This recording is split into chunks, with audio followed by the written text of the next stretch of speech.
રાજકોટમાં વિદ્યાર્થીને સાથી વિદ્યાર્થીઓએ માર મારવાની ઘટનામાં સ્કૂલે કાર્યવાહી કરી।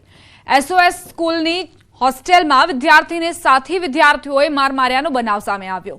ગત રવિવારના રોજ સ્કૂલના ખંભાળા યુનિટ ખાતે મારામારીની ઘટના બની હતી। સ્કૂલ સંચાલકે જણાવ્યું કે અમે ભોગ બનનાર વિદ્યાર્થી અને વાલી સાથે છીએ। ફરિયાદીની માફી મંગાવી છાત્રોને સ્કૂલમાંથી રસ્ટિગેટ કરવામાં આવ્યા છે। સમાધાન માટે બોલાવેલા અમે અને સ્કૂલે જે વિદ્યાર્થીઓ મારવામાં હતા એને રસ્ટિગેટ કર્યા, એની પાસેથી માફીપત્ર લખાવી લીધું, વાલીઓને પણ કડક સૂચના આપી અને હજી શિક્ષાત્મક પગલાં સ્કૂલ લેશે। અમદાવાદમાં ફરી એક ફરાર કબૂતરબાજને દબોચી લેવામાં આવ્યો છે। કબૂતરબાજી કેસમાં સંડોવાયેલ આરોપી રજની ઉર્ફે સની પટેલને એસએમસીએ ધરપકડ કરી। આરોપીએ છેલ્લા કેટલાક સમયથી ફરાર હતો। પોલીસે આરોપીની પૂછપરછ માટે 14 દિવસના રિમાન્ડની માંગ કરી હતી, જો કે અમદાવાદ ગ્રામ્ય કોર્ટે 10 દિવસના રિમાન્ડ મંજૂર કર્યા।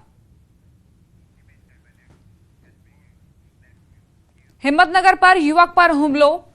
નવીન બ્રિજ પર યુવક પર હુમલાની ઘટના બની। બાઇક પર આવેલા શખ્સોએ હુમલો કર્યો। 4 શખ્સોએ હુમલો કરીને ફરાર થઈ ગયા। યુવકના માથા પર બેટના ઘા માર્યા। યુવકને સારવાર માટે હોસ્પિટલ ખસેડવામાં આવ્યો।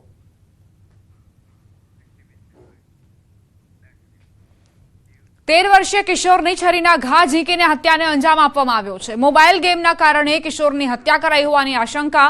3 કિશોરે છરીના ઉપરા છાપરી ઘા ઝીંકી મોતને ઘાટ ઉતારી નાખતા સનસનાટી મચી ગઈ। બનાવમાં પ્રવીણને ગળાના ભાગમાં તેમજ પેટના ભાગે ગંભીર પ્રકારની ઈજાઓ થઈ છે।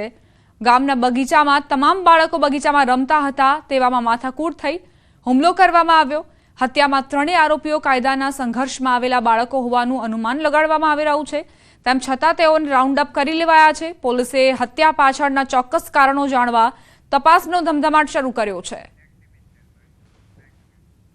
અમરેલીના ધારીના ચાલાલામાં યુવક પર હુમલાનો મામલો। સારવાર દરમિયાન યુવકનું મોત નીપજ્યું। 2 દિવસ પહેલા યુવક પર પાઇપ વડે હુમલો કરાયો હતો।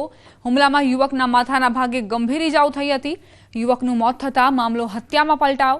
મૃતક મિત્રના ભાઈઓ વચ્ચે મિલકત વિવાદમાં સમાધાન કરાવવા માટે ગયો હતો, જે સારું ન લાગતા આરોપીઓએ હુમલો કર્યો। આરોપી ભાવેશ હિરપરા સામે હત્યાનો ગુનો નોંધાયો। ચલાલા પોલીસે આરોપીની ધરપકડ કરી છે। આ સાથે જ બુલેટિનમાં અત્યારે બસ આટલું જ। આપ જોતા રહો ગુજરાતની number 1 news channel news 18 Gujarati.